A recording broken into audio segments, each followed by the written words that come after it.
Science के कुछ parameters होते हैं। क्या आपको लगता है कि योग वो तमाम पैरामीटर्स फुलफिल करता है?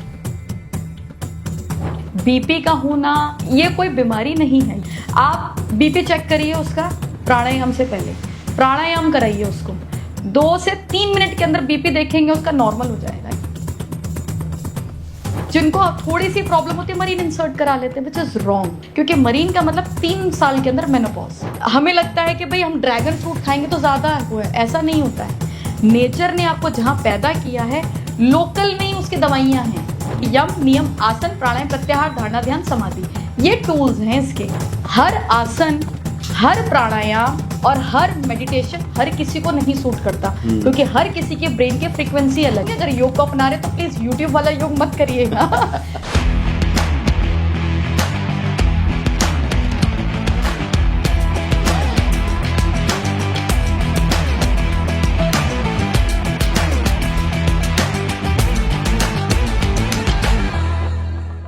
3 इंडिया स्पोर्ट्स फाउंडेशन में आज हमारे साथ बेहद खास मेहमान हैं।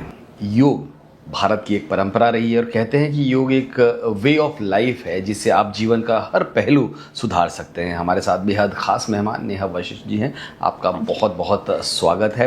ये एक वैसे तो इनके पर्सनैलिटी के बहुत आयाम हैं। योग एक ज़िंदगी में कैसे बदलाव ला सकता है उसकी भी इनको महारत हासिल है, लेकिन साथ ही साथ जो ख़ास प्रॉब्लम आजकल चल पड़ी है इनफर्टिलिटी की, उनमें इनका 20 साल का एक्सपीरियंस है। तो नेहा जी, सबसे पहले तो योग कैसे आपके जीवन में आया, उसके बारे में कुछ जानना चाहेंगे। देखिए, जब मैं योग को मैंने शुरू किया तो मैं खुद ग्रेजुएशन कर रही थी, तो मैंने कुछ ऐसे केसेस देखे, हॉस्पिटल्स वगैरह में गई, दिल्ली में देखा, तो अंदर से ऐसा लगा कि अगर इन सब चीज़ों का अगर हम यूज़ ना करें, दवाइयों का यूज़ ना करें, और अगर उनको ऐसा कुछ करें कि खुद ही घर की मेडिसिन या थोड़ा डाइट को थोड़ा मॉडिफाई किया जाए या अपने शरीर को इतना तंदुरुस्त किया जाए कि उसे ठीक किया जा सकता है।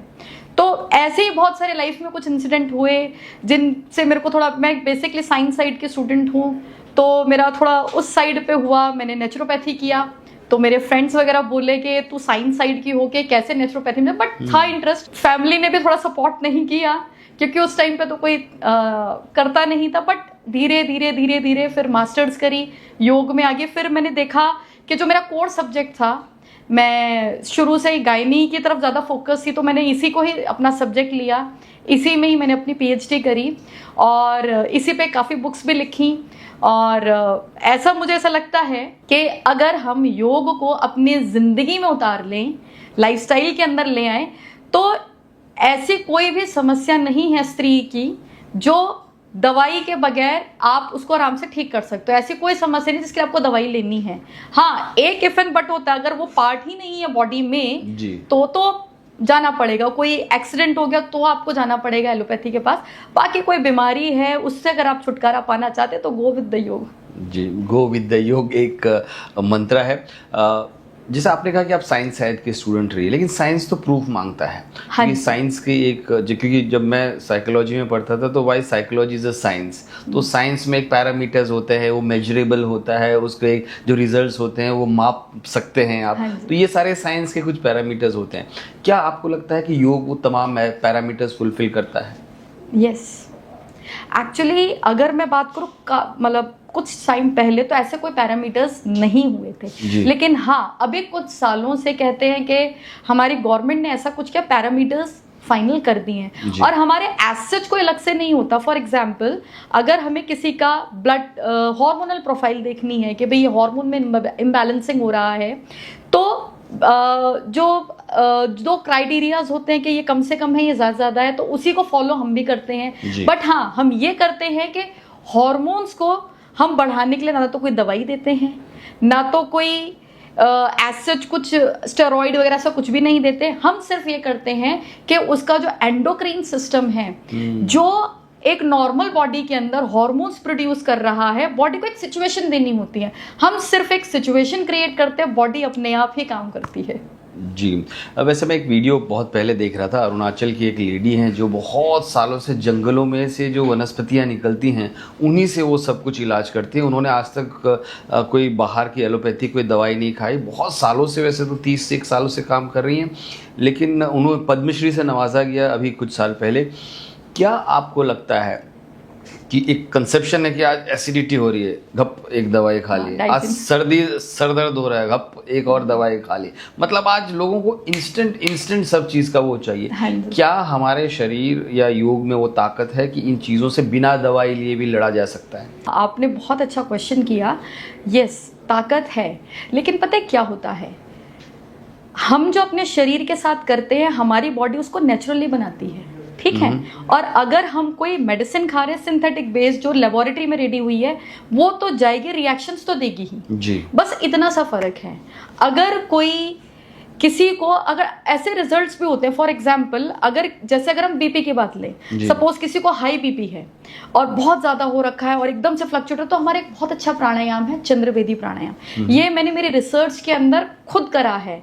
आप बीपी चेक करिए उसका प्राणायाम से पहले, प्राणायाम कराइए उसको, 2 से 3 मिनट के अंदर बीपी देखेंगे उसका नॉर्मल हो जाएगा। ये है इंस्टेंट रिजल्ट योग का। ये कैसे होता है? क्योंकि दवाई तो मान लिया कि केमिकल रिएक्शन करता है, लेकिन योग कैसे कर लेता है? योग में आपको बताती हूँ बेसिकली क्या होता है। हमारी बॉडी के अंदर एक सिस्टम होता है, ऑटोनोमस नर्वस सिस्टम। उसके 2 पार्ट होते हैं, सिंपैथेटिक एंड पैरासिम्पैथेटिक। तो सिंपैथेटिक का काम क्या होता है? बॉडी में एनर्जी को बढ़ाना।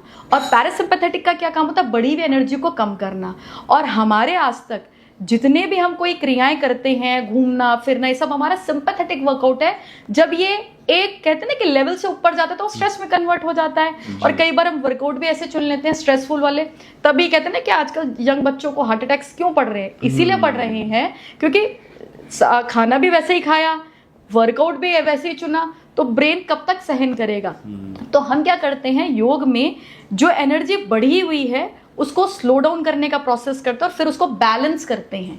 जब हम हमारी बॉडी एक बैलेंस सिचुएशन में आती है तो हमारी बॉडी में एक ग्लैंड होता है which is called adrenal gland. वो एड्रीनलिन हार्मोन सिक्रेट करता है। उसके साथ साथ मल्टीपल हार्मोन्स होते हैं, लाइक एंडोर्फिन है, low level of cortisol, multiple. कहते हैं ना फ्रंट स्टेज पे endorphin, adrenaline, nor adrenaline hormone आता है।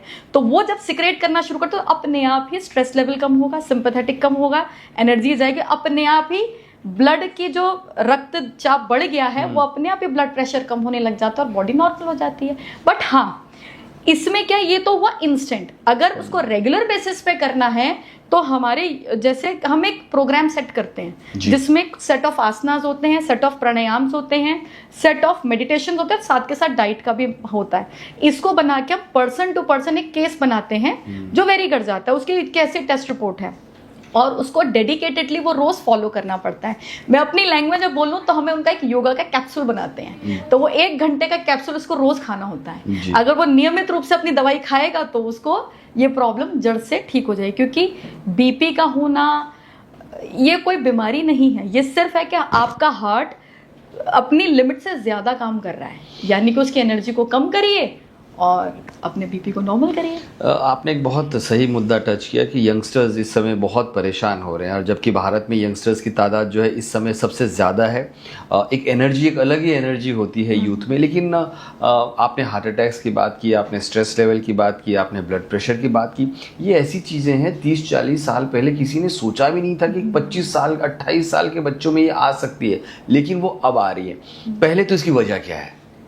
देखिए, सबसे बड़ी वजह, जैसे मैंने अभी थोड़ी देर पहले ही डिस्कस किया, आपकी सिंपैथेटिक एनर्जी बढ़ रही है। कहने का मतलब, आजकल अगर देखा जाए कि जो हमारे एंशिएंट कल्चर के अंदर डिवाइड किया जाता था, पढ़ाई के अंदर भी एक होता था कि जब बच्चा और लड़का लड़की जब प्यूबर्टी की एज से आते हैं तो हमारी बॉडी के ऐसे हार्मोन्स बढ़ते हैं जो कहते हैं ना कि मतलब अगर उनको राइट डायरेक्शन दी जाए तो वो गोल का सेटिंग कर सकते हैं, वो आपको एक राइट डायरेक्शन देते हैं।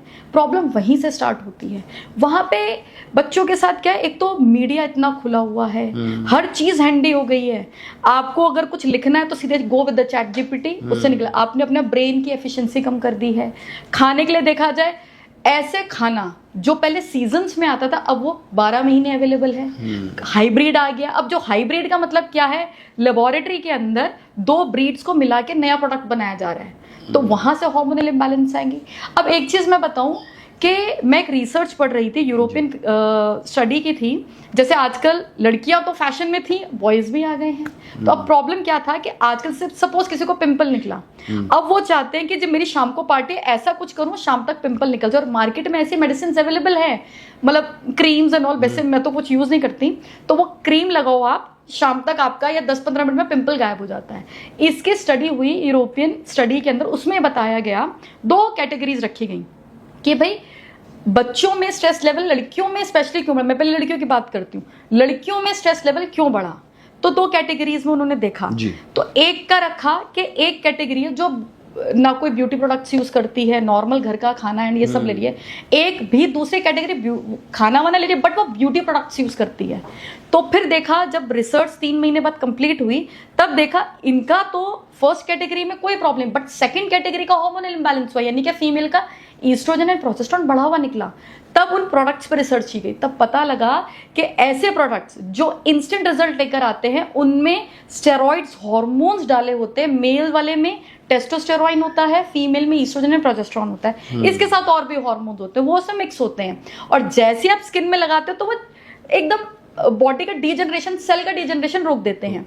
तो इससे क्या होता है कि वो स्किन के थ्रू ब्लड में एंटर कर जाते हैं, तो फिर पूरी बॉडी में ट्रेवल करते हैं। तो जो चेंजेस बॉडी के अंदर एक कहते हैं ना कि एज पे आने चाहिए, वो पहले आने लग गए हैं। तो इस वजह से क्या है, और जो हार्मोन्स कहते हैं 15-16 में होना चाहिए वो जल्दी रिलीज हो रहे हैं। इससे क्या है, बच्चा क्या करता है, हम सोचते हैं बच्चे का भी लेवल है, बट ये नहीं पता उसका लेवल बढ़ चुका है। हम उसको यहाँ डील करते हैं, बट उसकी क्यूरियोसिटी बढ़ गई है पढ़ने की। क्यों? क्योंकि वो हार्मोन्स पहले सिक्रेट हो गए हैं। इस वजह से बच्चों में कहते हैं कि अपनी डिजायर्स को फुलफिल नहीं कर पा रहे, तो उनमें स्ट्रेस हो रहा है। हमें लगता है कि भाई नहीं, अभी जैसे मेरा भी बेटा है, वो 7 साल का है, एंड उसको जैसे कोडिंग डिकोडिंग आ गई है, स्कूल में थोड़ा किया, अपना कंप्यूटर बैठ के कोडिंग, इवन कि उसने एक वीडियो गेम भी बना दिया। मैं खुद हैरान हूँ, चेस भी खेल लेता है। तो अब उसके जब मैं अपने बेटे में देखती हूँ, वैसे वो कोई ब्यूटी प्रोडक्ट्स तो यूज़ करता नहीं, बट कहते हैं कुछ जनरेशन के अंदर आ रहा है, तो उसमें ही क्यूरियोसिटी बढ़ रही है। लेकिन जैसे मैं और जो उससे बड़े बच्चे हैं उनकी बात करूं, क्योंकि हम किड्स योगा भी कराते हैं, हर एज ग्रुप का बच्चा आता है। तो बच्चों में जो आजकल, जो पहले लड़कियों में जो होता था कि सादा जीवन, वो चीज़ कहीं ना कहीं ख़त्म हो गया। मीडिया ने इतना उनको इन्फ्लुएंस कर दिया है, पर्सनैलिटी, आउटर पर्सनैलिटी, जरूरत से ज्यादा जो उनको करना चाहिए। बेटा जब आप अपना करियर बनाओ, करियर के बाद जब आप प्रोफेशनल लाइफ में आ जाओ तब आपको जरूरत है, बट वो अभी से ही स्कूल गोइंग है तो भी ये सब चीजें शुरू हो गई। तो प्रॉब्लम यहाँ से आई। अब वो धीरे धीरे वो लाइफस्टाइल में इस तरीके से आ जाती हैं। फिर स्टडीज का प्रेशर होता है, लेट नाइट स्टडीज, पूछते हैं भाई दिन में नहीं होता, रात को पढ़ाई हमें अच्छी होती है। और आजकल तो एक नया हो रहा है, गाने सुन के पढ़ाई हो रही है। कान में लगा लेंगे माइक्रोफोन और वो क्या कहते हैं ईयरबड्स लगा के अपना ब्लूटूथ के साथ कनेक्ट करके गाने सुन रहे हैं और मैथ्स के सॉल्व हो रहे हैं। तो सेकंड, आपकी सेंसरीज, हमारी सेंसरीज में बार बार वाइब्रेशंस जा रही हैं। कान के अंदर जो सेंसर्स लगे होते हैं वो रिफ्लेक्ट करिए हमारे ब्रेन में। हमारे ब्रेन में एक पार्ट होता है विच इज कॉल्ड एमिग्डाला, छोटा सा पार्ट होता है। उसका काम क्या होता है, सोचना, समझना, डिसीजन मेकिंग पे करना। इसका इफेक्ट वहाँ आता है, बेचारा रेस्ट ही नहीं कर पाता। जब वो रेस्ट नहीं कर पाता, बच्चों में डिसीजन मेकिंग की प्रॉब्लम आ जाती है, डिलेमा में रहते हैं। ये शर्ट खरीदूं कि ना खरीदूं, 10 लोगों को फ़ोन करेंगे, मेरे को समझ में नहीं आ रहा है। ये प्रॉब्लम यहाँ से स्टार्ट हो, धीरे धीरे धीरे धीरे लाइफस्टाइल में जब बड़े होते जाएंगे, रिस्पॉन्सिबिलिटीज बढ़ती जाएंगी, तो एक प्रॉब्लम यहाँ से बढ़ती भी जा रही है। तो कन्फ्यूजन बहुत अर्ली लाइफ में इसी तरीके से सेट होती है। आपने बहुत सही बातें कही कि डिसीजन मेकिंग, पता नहीं, अब हालांकि मैं इतना तो बुजुर्ग नहीं हुआ हूँ, लेकिन मुझे जो नई जनरेशन आती है जो 15 से 25 में, बहुत कंफ्यूज नज़र आती है। उन्हें समझ ही नहीं आता कि हमें करना क्या है लाइफ में। मतलब बहुत कुछ बहुत जल्दी पाने, बहुत समझने, तो जो एक इनोसेंस होता है वो मरता जा रहा है। तो खैर ये तो एक बात है, लेकिन योग की हम आपसे बात करते हैं कि आपको लगता है कि ये जो वक्त है इसमें योग की सबसे ज़्यादा ज़रूरत है? मुझे तो लगता है बहुत ज़्यादा है, क्योंकि देखिए योग जो होता है आपके फिजिकल, मेंटल, इमोशनल लेवल पे काम करता है। और सबसे बड़ी बात, कॉन्शियस पे तो करते हैं, इस साथ के साथ सबकॉन्शियस की भी क्लेंजिंग करता है। क्योंकि सबकॉन्शियस माइंड एक ऐसा माइंड है जिसको हम कहते हैं कि वो मिराकल्स क्रिएट कर सकता है और अगर चाहे तो किसी की लाइफ को हेल्दी बना सकता है। इतना पावरफुल माइंड होता है बच्चे का। जब कहते हैं ना कि बच्चा एक कोरी किताब की तरह होता है, जो लिख दोगे वो है। लेकिन ये भी आज की स्टडीज है। अब मैं जरा इससे एक स्टेप पीछे जाती हूँ। जैसे मैं गर्भ संस्कार भी कराती हूँ, तो गर्भ संस्कार में हमारे क्या होता है कि at the time of conception he decide हो जाता है कि आने वाली सोल क्या है और उसके अंदर क्या क्या चेंजेस आने वाले हैं। क्योंकि गर्भ संस्कार में अगर जैसे आप मेरे पास आते हैं जी, हमें बच्चा प्लान करना है जी, हमें भगवान राम के जैसा बच्चा चाहिए, ऐसा मुझे बोला जाता है। तो मैंने कहा अगर आपको चाहिए तो पहले दशरथ और कौशल्या तो बनो, है ना, तभी तो बन पाओगे।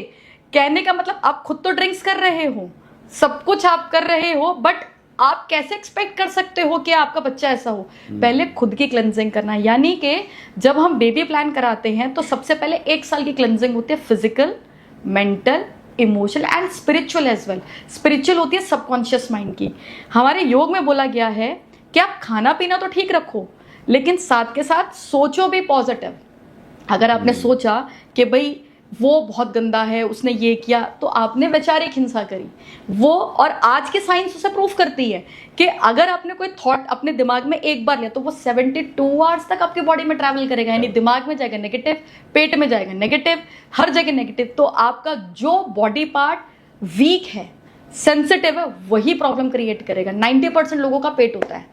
तो जब बॉडी में स्ट्रेस खराब होगा, आप देखिएगा सबके डाइजेशन में प्रॉब्लम आ जाएगी, गैस, एसिडिटी, ब्लोटेडनेस रहेगा। और बड़ी बीमारी में तब कन्वर्ट होगा, क्या पता कोई अल्कोहल अगर ज्यादा ले रहा तो उसको लीवर की समस्या आ जाएगी, किसी ने स्मोक ज्यादा देखो तो उसको अपनी लंग्स की समस्या। तो इस तरीके से बॉडी में बीमारियां फैलती हैं। तो बस यही है कि अपने लाइफस्टाइल को मैनेज करिए। जिस तरीके से लाइफस्टाइल को मैनेज करते जाएंगे, बीमारियां अपने आप ठीक होने लग जाएंगी। तो मैं जरा ये गर्भ संस्कार वाला टॉपिक कंप्लीट करती हूँ। तो जब हम पहले क्लेंजिंग करा देते हैं और at the time of conception हम बताते हैं उनको बकायदा कि आपको क्या सोचना है, कौन से कलर्स के कपड़े पहनने हैं। क्योंकि ऐसा बोला जाता है कि सोल, यूनिवर्स में सोल्स ट्रैवल करती हैं। At the time of conception जैसी वाइब जाएगी वैसी सोल एंटर कर जाती है। और जब बॉडी में वैसी सोल अगर एक बार एंटर कर गई तो फिर वो रिएक्शंस लेकर आती है। जब हम गर्भ संस्कार, जब हम प्रेगनेंसी के फेज में आते हैं, जैसे फॉर एग्जांपल मैं किसी को, एक को मैंने मेडिटेशन कराया, मेडिटेशन के टाइम पे उसके वूम में मूवमेंट शुरू हो गई बहुत ज़्यादा, और वो बोलती थी कि मैम नेगेटिव थिंकिंग आ रही है, जब से मैं प्रेग्नेंट हूँ नेगेटिव होती चली जा रही हूँ। तो यानी कि कुछ ना कुछ तो चल रहा है बॉडी में। फिर हम उनकी क्लेंजिंग करानी शुरू करें थ्रू मेडिटेशन, क्रियास। तो ऐसा देखा गया कि फिर जैसे अगर बच्चे ने शुरू में मूवमेंट करी तो देखा जाता है कि आने वाले सेशंस में बच्चे की मूवमेंट स्ट्रॉन्ग, लाइट हो जाती हैं।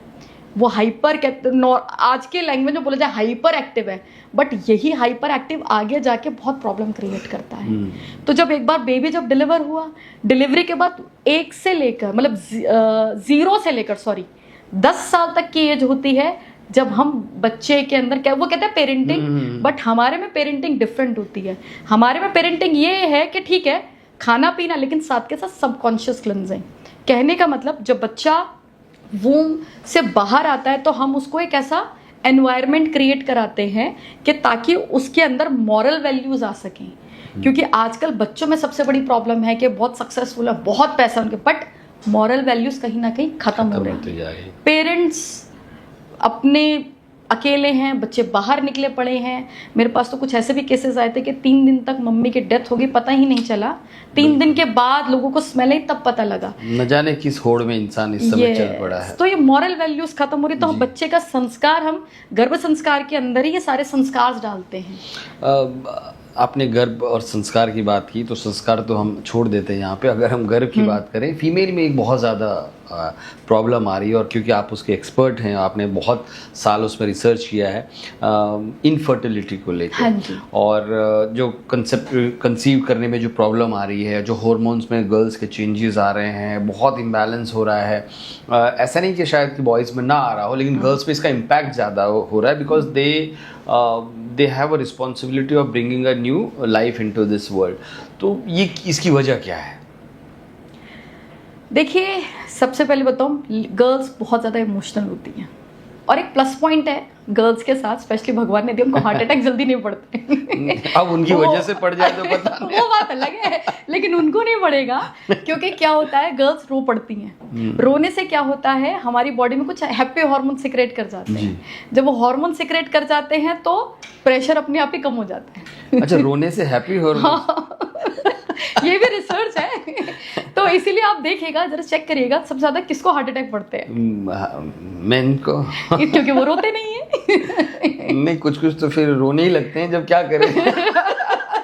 और कोई समाधान रहता नहीं है जीवन में। खैर, ऑन अ लाइटर नोट, लेकिन अगर हम सीरियसली बात करें तो जैसे आपने कहा इमोशनल होते हैं, लेकिन काफ़ी सारे आपने देखे होंगे ओवर द पीरियड जो हार्मोनल इम्बैलेंस हो रहा है, उसकी क्या वजह है लेडीज में? हाँ, देखिए जैसे मैंने भी एक बताया, एक मैंने कॉज बताया ब्यूटी प्रोडक्ट्स का। दूसरा देखिए ये भी है कि आजकल ज्यादातर सब करियर ओरिएंटेड हो गए हैं। एक ये होता है, मैं इनफर्टिलिटी से एक स्टेप पीछे जाती हूँ। कहने का मतलब ये होता है, जैसे मैंने अभी लेट नाइट स्टडीज की बात करी, अब आप देखिए हमारी बॉडी में जब सूरज उगता है तो कुछ हार्मोन सिक्रेट होते हैं कि अब उठना है, हम उस टाइम पे सो रहे हैं।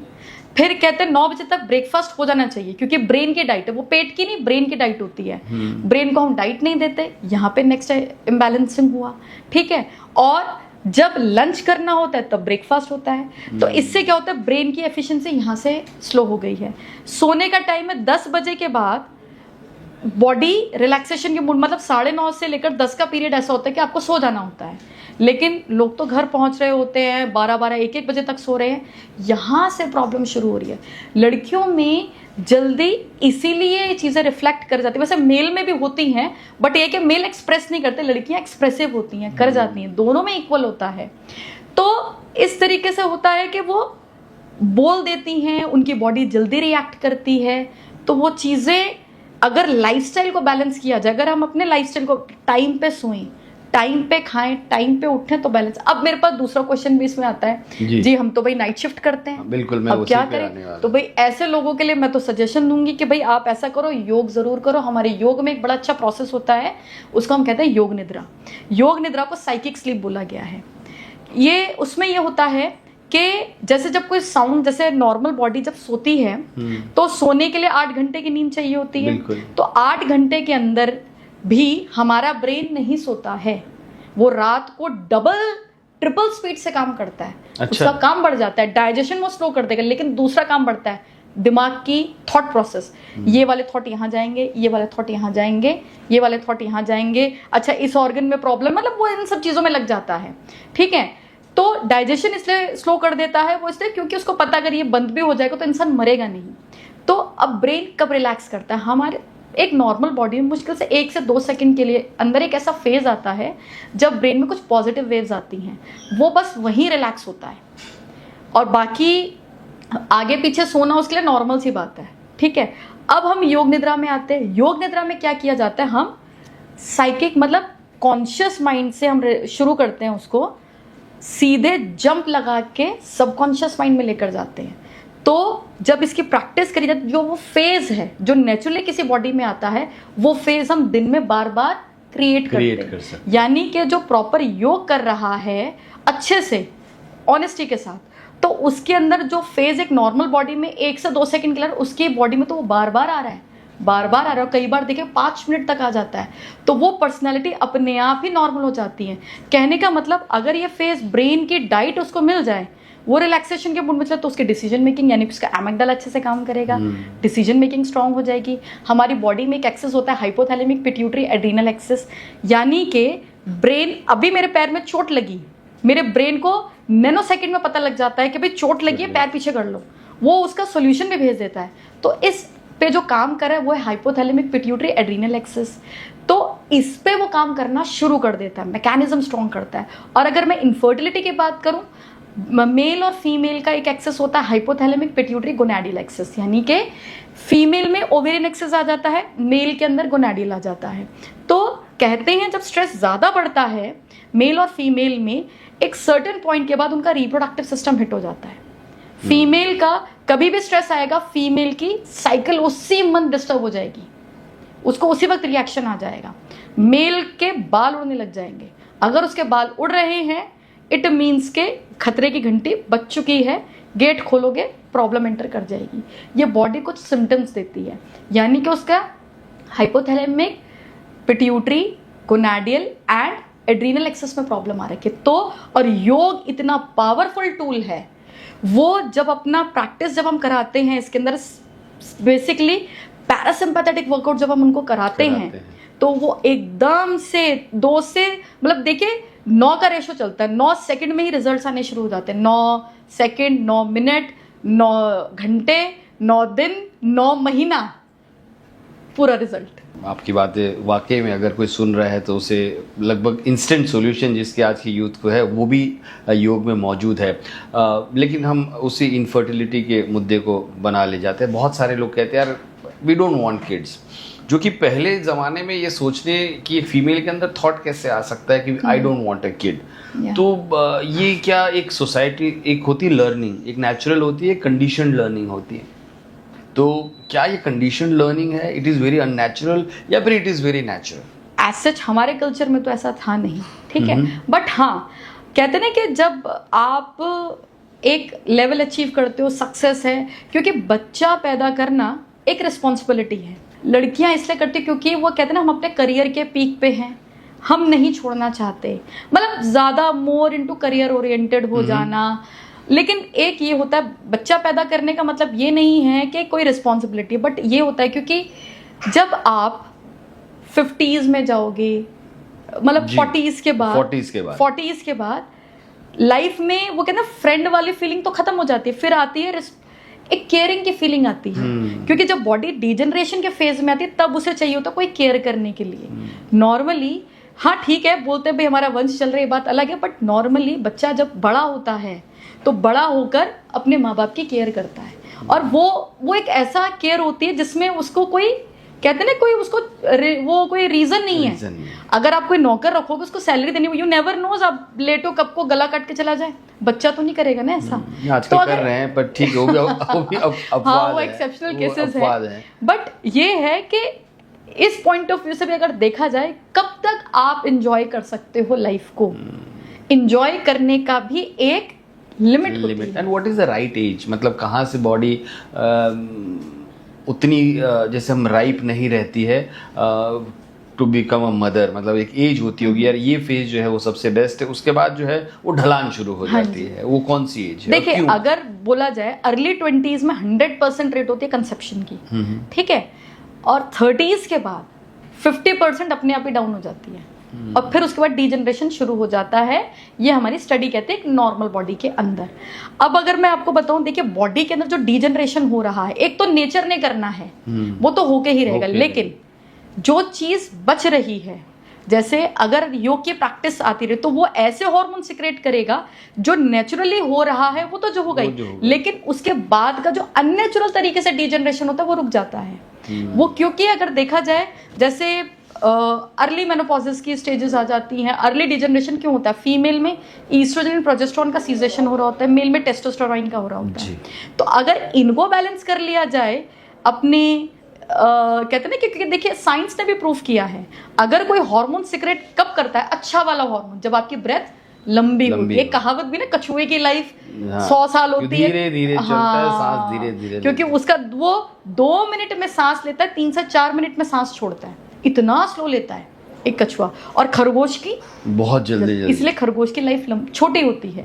तो ये चीज अब साइंस में प्रूफ की गई कि जब आप अपनी सांस पे ध्यान लगाते हो तो आपकी बॉडी के हैप्पी हार्मोन सिक्रेट होते हैं।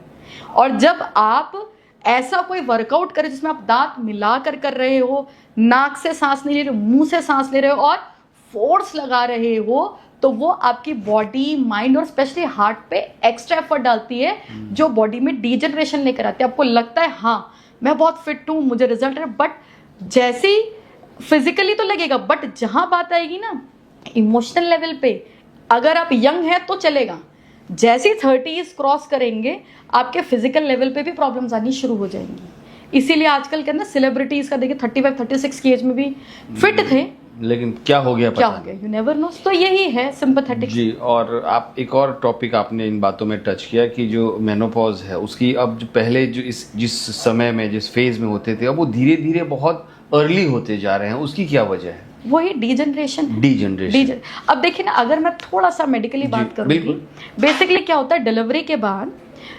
बॉडी में पीरियड साइकिल बढ़ती है कि 3 महीना 4 महीना होने लग जाते हैं किसी को। तो ऐसा भी रिसेंटली मेरे पास एक केस आया, उनका एक बेबी था पहले, नेक्स्ट में ट्विंस हुए, फिर समहाउ 3 मंथ्स के बाद हस्बैंड की डेथ हो गई। अब वो सिंगल मदर थी, तो एक मरीन इंसर्ट कराई जाती है ताकि उसको सीजेशन किया जाए, बट उनकी मरीन इंसर्ट हुई, शी वॉज 32 ईयर्स। फैमिली थी, बट जब वो मेरे पास आई 2 साल लगवा चुकी थी। मैंने कहा बस 1 साल बचा, आपका मेनोपॉज हो जाएगा। तो ऐसे भी कुछ एक्सीडेंटल कॉजेज होते हैं। और ये जो ट्रीटमेंट दिया गया था 40s में दिया गया था, लड़कियां इसको पहले यूज कर रही, क्यों? क्योंकि करना नहीं चाहती। इनके साथ तो एक्सेप्शनल है, बट अब वो इतनी ज्यादा टेंशन में आ गई कि मैम अब मैं क्या करूं। अब वो बहुत ज्यादा फिटनेस फ्री, क्योंकि बॉडी में बहुत प्रॉब्लम्स आ गई थी। लेकिन ऐसे बच्चे जिनको थोड़ी सी प्रॉब्लम होती है, मरीन इंसर्ट करा लेते हैं, विच इज रॉन्ग। ये सिर्फ उन लोगों के लिए है जो 50 के आसपास लेडीज आ गई हैं, क्योंकि मरीन का मतलब 3 साल के अंदर मेनोपॉज। एक ये कॉज है।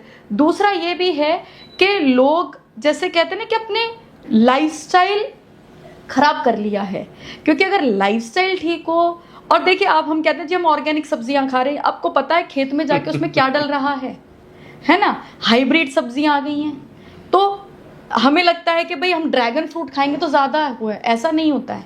नेचर ने आपको जहां पैदा किया है, लोकल में ही उसकी दवाइयां हैं। तो लोकल फ्रूट, लोकल वेजिटेबल जितने आपको न्यूट्रिशंस प्रदान करेंगे ना, आपको ड्रैगन फ्रूट नहीं देने वाला। और दे भी रहा होगा तो आपकी बॉडी में वो ताकत नहीं है कि आप उसे एब्जॉर्ब कर पाए, क्योंकि हमारे है ही नहीं, वो हमारी बॉडी उसके लिए वो एक्सेप्ट नहीं करेगी, वो अपनी चीज को जल्दी एक्सेप्ट करेगी। जी। आपके इतने सालों के जो एक्सपीरियंस है, कोई एक ऐसा आपने वो देखा होगा कि मिरेकल जिसे कहते हैं कि योग से हो गया, जबकि बाकी सारे डॉक्टर हाथ खड़े कर चुके थे, वेदर इज कंसीविंग और वेदर इज ट्रीटमेंट, या कभी कोई ऐसा इंसिडेंस आप हमारे साथ शेयर करना चाहें कि आप भी चौंक गई हो यार ये रिजल्ट आ गया है? देखिए ऐसे अभी मैं देखो तो बहुत सारे हैं। मेरे करियर के स्टार्टिंग की मैं आपको बताती हूँ। जी।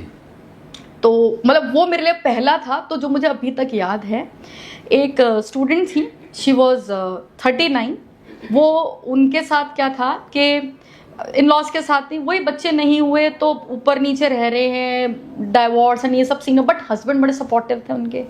तो उनको कंसेप्शन में बड़ी प्रॉब्लम आ रही थी। उनको समहाउ मेरा कहीं से लिंक मिला, तो हमारे स्टूडियो है 15A क्लब के अंदर, वहाँ पे उन्होंने ज्वाइन किया, तो वेट लॉस के लिए किया। और एक दिन मैं ऐसे विजिट पे चली गई, तो बात चली कि मैम आपसे मिलना था। तो उन्होंने मेरे साथ पूरी केस हिस्ट्री डिस्कस करी कि मैम ऐसे ऐसे है, एज हो गया है, मैंने अपने IVF मल्टीपल IVF फेल हुए, US अमेरिका में जाके कराया, बट कोई रिजल्ट नहीं मिला। अब हम होप, मतलब शादी को 18 साल हो गए एग्जैक्टली।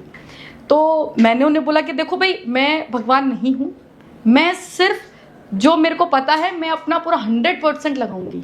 मैंने 100% लगाया, उनकी लाइफस्टाइल चेंज किया, उनको डाइट एंड ऑल सारा कुछ बनाया, लेकिन सबसे बड़ी बात मैंने उनकी सबकॉन्शियस क्लिनजिंग करी।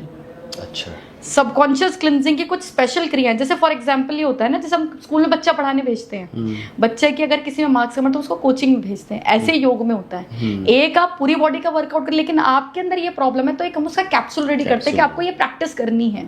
तो ऐसे करके मैंने उनके कुछ कैप्सूल जो 15-15 दिन में मैं चेंज कर देती थी, वो मैंने उनके बनाए। तो ट्रीटमेंट चला, कंसल्टेंसीज चल रही थी, प्रैक्टिसेस चल रही थी, सब कुछ चल रहा था। तो 7-8 मंथ्स के बाद उन्होंने क्लास में आना बंद कर दिया। फिर मेरे को टीचर ने बताया कि मैम वो आजकल आ नहीं रही हैं। मैंने कहा ठीक है कोई बात नहीं, मे भी शायद छोड़ दिया होगा। तो मेरे बर्थडे वाले दिन मैं अपने हस्बैंड के साथ कैफेटेरिया में बैठी थी। हम दोनों हस्बैंड वाइफ का आगे पीछे एक दिन बाद ही बर्थडे आता है, तो हम बैठे हुए थे, और उनका 10 दिन पहले आता है मेरे बर्थडे से। तो उन्होंने मुझे फ़ोन किया, हेलो नेहा हैप्पी बर्थडे। मैंने कहा थैंक यू जी। तो कहती नेहा गिफ्ट देना है आपको। मैंने क्या कहते हैं 5 months प्रेग्नेंट। मैंने कहा व्हाट? मैंने कहा आपने बताया क्यों नहीं? कहती नेहा जब मैंने कंसीव कर लिया हम इतना डर गए कि इतने दिनों के बाद नेचुरल हुआ, तो हमने सब कुछ छोड़ दिया। घर बैठकर 3 महीने तक हमें विश्वास ही नहीं हुआ कि कंसीव हो गया है, वो भी नेचुरली। रिपोर्ट्स कह रही हैं कंसीव कर लिया। जब तक फीटस की मूवमेंट शुरू नहीं हुई, यानी कि जब वो 5वें महीने में लगा, जब लगा हाँ मूवमेंट आ गई, तब उन्होंने रियलाइज हाँ मैं प्रेग्नेंट हूँ। उसको एक्सेप्ट करने में उनको लगा। तो मैंने कहा चलो कोई बात नहीं, अपने पिछली मेहनत करी। तो फिर उसके बाद उन्होंने जब बेबी डिलीवर किया तो 3 to 4 मंथ्स के अंदर और दोबारा कंसीव कर लिया। वाह। और पहली बेटी हुई, उसकी दोनों हस्बैंड वाइफ इंडियन है, उसकी ग्रीन आइज, बेटा हुआ उसकी ब्लू आइज। इतने ब्यूटीफुल बच्चे हुए और अभी तो वो स्टेप बाय स्टेप में पढ़ रहे हैं। तो ये मेरे एक लाइफ का एक ऐसा इंसिडेंट रहा जिससे मुझे बड़ा कॉन्फिडेंस हुआ कि यस, जो हमने पढ़ा वो हो सकता है। और उसके बाद तो कहते हैं by the grace of God बहुत सारे केसेस हुए। मतलब एक बार तो मैं बताना चाहती हूँ, एक बार तो ऐसा हुआ मेरा, जब हमारे प्रेगनेंसी के वो इनफर्टिलिटी के सेशन चलते हैं, फर्स्ट रो पे एक ने कंसीव किया 1 महीने में, दूसरे महीने में दूसरे की रिजल्ट आई, तीसरे महीने में तीसरे में। मतलब मेरी क्लास में हो गया था कि लेडीज होड़ लगती थी कि हमें लगना है इस लाइन में कि यहाँ आते कंसीव हो लो। ये सब भी हुआ। जनसंख्या जो लगातार बढ़ती जा रही है क्या पता।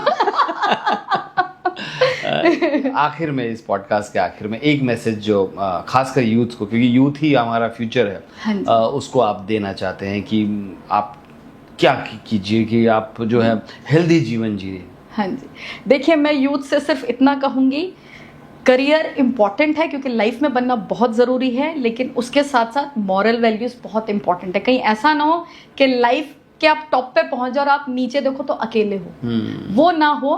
तो अपनी मॉरल वैल्यूज़ को करो और उसके साथ साथ, और लोगों को प्रॉब्लम ये आती है कि करें तो कैसे करें, क्योंकि योग, जैसे मैं अगर मैं थोड़ा रिसर्च की लैंग्वेज में बात करूं, योग में मल्टीपल टूल्स हैं, जैसे यम, नियम, आसन, प्राणायाम, प्रत्याहार, धारणा, ध्यान, समाधि, ये टूल्स हैं इसके। और उसके सब टूल्स, यम के भी 8 पार्ट होते हैं, आसन मल्टीपल होते हैं, प्राणायाम के। अगर आप सही से सोच नहीं पा रहे ना, तो ये वाला टूल यूज करो, यानी कि ये वाला प्राणायाम करो, ये वाला आसन करो, ये वाला मेडिटेशन करो, क्योंकि हर आसन, हर प्राणायाम और हर मेडिटेशन हर किसी को नहीं सूट करता, क्योंकि हर किसी के ब्रेन की फ्रीक्वेंसी अलग होती है। लेकिन हाँ, कुछ सर्टेन पॉइंट सेम होते हैं, बट एक लेवल पे जाने के बाद हर चीज वेरी कर जाती है। तो मैं उनसे बोलूंगी अगर योग को अपना रहे तो प्लीज यूट्यूब वाला योग मत करिएगा ठीक है, किसी एक्सपर्ट के पास जाके करिए, क्योंकि आजकल हमारे फील्ड में भी ऐसा ही हो गया है, आजकल बहुत चल गया है। तो भाई जिसकी रील चली कॉपी बना के कर दिया। बट मैं बोलूँगी सबसे पहले उसके प्रोफाइल पे जाना, उसे पढ़ना, क्योंकि मेरे पास केसेस बहुत आ रहे हैं। तो गो विद द योग, अपने लाइफस्टाइल में उसको लेकर आइए। और जो भी प्रॉब्लम है, क्योंकि जब आप मेडिटेशन, हमारे पास इतने पावरफुल मेडिटेशन होते हैं कि ऐसे प्रॉब्लम जो बच्चा अपने पेरेंट्स से नहीं कर पा रहा, वाइफ अपने हस्बैंड से नहीं कर पा रही, वो अपने आप से क्वेश्चन करते और उसको अपने आप अंदर से ही आंसर मिल जाता है। इतने पावरफुल है, अगर वो करे तो हर लाइफ के एक एक स्टेजेस को वो इजीली पार कर जाए, कभी स्ट्रेस में नहीं आएंगे, सुसाइड वाली कभी कंडीशन नहीं आएगी। जी बिल्कुल, उम्मीद करते हैं कि आपकी बातों पर हर कोई, सिर्फ युवा नहीं हर कोई ध्यान देगा।